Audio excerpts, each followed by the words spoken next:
That the Sexual Reproductive Health Rights Defenders program has been a stepping stone to a lot of initiatives that has happened within our communities and also within our environment that we live in.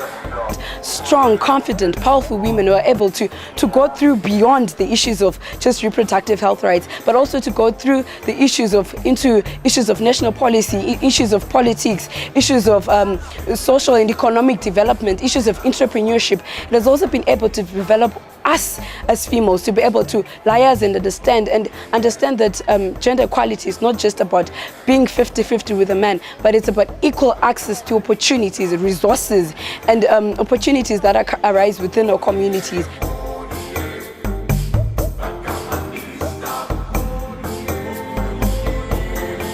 Young women in Zimbabwe remain a key group of people, rather a key population with special needs and special focus because of the number of challenges that they continue to face. Particularly in relation to sexual and reproductive health, young women continue to bear the brunt the most. They are faced with higher incidences and prevalence rates around HIV and AIDS, STI infections, unplanned or unwanted pregnancies, unsafe abortions, and even access to contraception, among other challenges that come with the sexual and reproductive health needs. I realize that the current situation we have in our country continues to put the female students enrolled in these different institutions in difficult situations because some of them cannot afford to sustain their own living and within these campuses. And furthermore, our colleges do not have the adequate resources to support the female students in ensuring that their social welfare, their health issues continue to be uplifted, continue to be prioritized by the colleges as well as the nation. So you'll find that these issues continue to perpetuate more challenges for the young women. There's need for every investment to go in supporting young women's activities and their leadership. The boys used to take advantage of them, forcing them to have unprotected sex just because they did not have the knowledge on how to protect themselves and as well as to say no to unprotected sex. We have seen so many changes. Girls now have the courage to say no to unprotected sex, and we now have the courage to use the female condom. Right now, young women, I think, they are in the forefront when it comes to sexual and reproductive health because they are now being able to advocate for what they need as students. SAYWHAT envisions societies that have young people, particularly students, who fully enjoy their sexual and reproductive health rights in Zimbabwe as well as the Southern African region. These young women were working towards defending the female students' sexual and reproductive health rights. We then carried them a training which saw them being capacitated in different aspects to include leadership, to include issues on sexual and reproductive health. The training really helped us a lot, especially in terms of building our confidence as young women. We're able to stand up and really speak about our rights and take grip of our and communicate whatever we would really want to achieve. Secondly, the training really helped us to become better leaders. Through the leadership training skills session we went through, and this in turn helped us as we were doing our projects, our various projects at our institutions as the defenders. We managed to do the cancer campaign project, the condomize project, and also the sanitary wear project. And I'm really happy to say that this has been achieved. If we need initiatives to work better for young women, we need to build on their capacity. And building on their capacity, it means empowering them or strengthening them to be better placed in the society. We support the work of women's rights organizations through capacity building and the provision of information. We believe strongly in building the leadership of women's rights organizations, and particularly young women. As a feminist grant-making foundation and a strong believer in the promotion and sustenance of women's rights in Africa, we believe that investing in young women's activity and their leadership is paramount. We believe that young women represent the next generation leaders of our continent. One of the key initiatives that I managed to initiate at my college at CAT is opening an information center. It is going to be officially opened probably by the end of April, and also initiating a Web for Life group for young ladies where they meet and discuss issues that affect young ladies at our tertiary institution. The young women not only have taken up leadership positions within their communities or societies, but they have also taken an initiative to spearhead some of the activities and to talk further about the challenges that young women are facing. But child marriages, sexual harassment, we find that these are some of the critical challenges faced by our young women within our communities. And part of SAYWHAT's work is to be able to mobilize communities to come together and recognize the need to support young women or young people, young girls within their communities, and find one voice to speak against abusive behaviors against girls, and also be able to have collective action in order to empower communities to have sustainable structures. The other issue that we worked on as reproductive health defenders was on trying to find out how child marriages in Zimbabwe are affecting young girls, and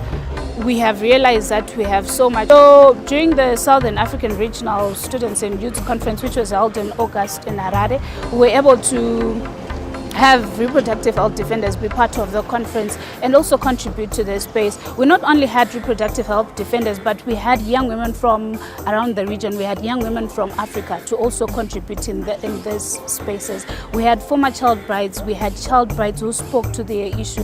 There was really contradiction in the laws, and it is happy news to say now that we have a constitutional court ruling which has ruled Section 22 of the Marriages Act as ultra-various, the Constitution of Zimbabwe.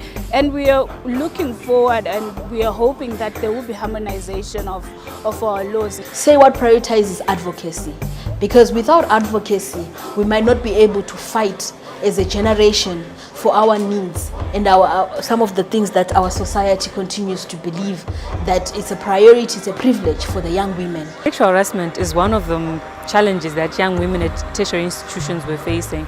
And as one of our advocacy issues, we managed to engage the college authorities again to come up with sexual harassment policies that protect young women who are being harassed by either fellow students or the lecturers. Now I'm really excited to say that many colleges have implemented their sexual harassment policies, and some of the colleges have also amended some of the sexual harassment policies which had some loopholes. We were able to submit a draft sexual harassment policy to the University of Zimbabwe.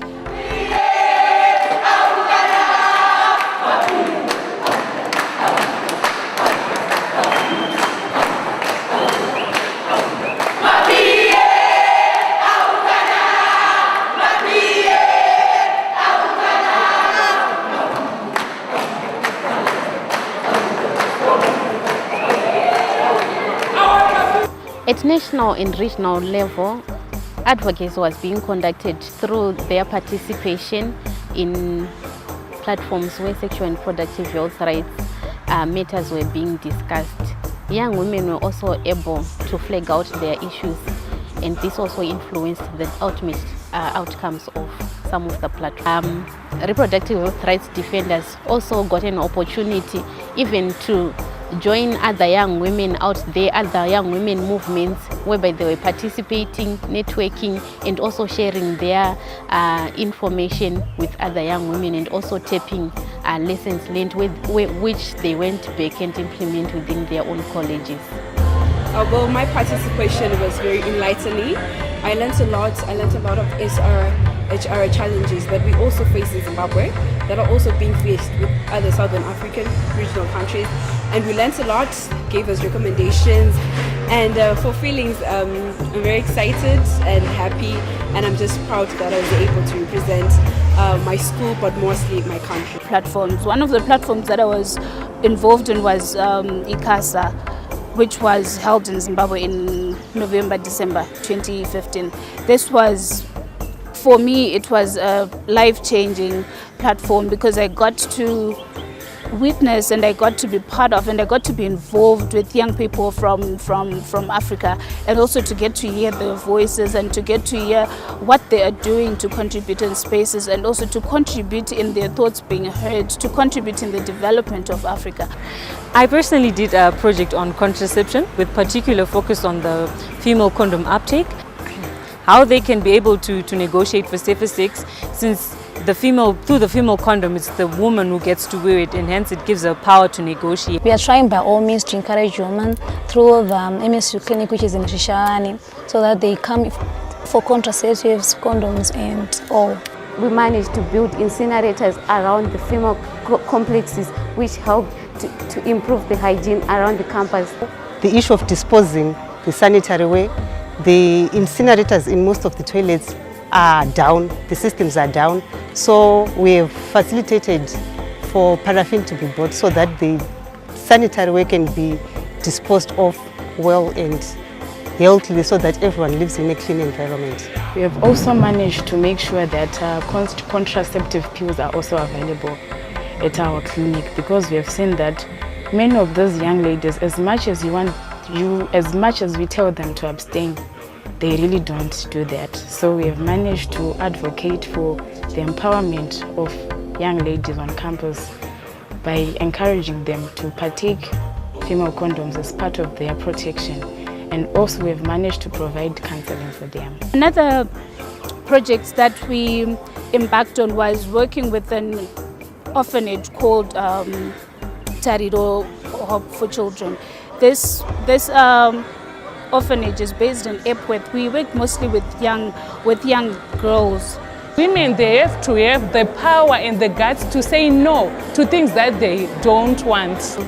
SAYWHAT actually would like to ensure and contribute to a society or a nation and a world where women, particularly young women, are empowered and have the ability or the capacity to fight and defend their rights as individuals, to be recognized within the society, and to address all gender disparities that continue to impede our society and communities. We all know that a lot of our young women continue to exist in highly patriarchal society, where they need to continue to fight for their rights and defend their rights as individuals.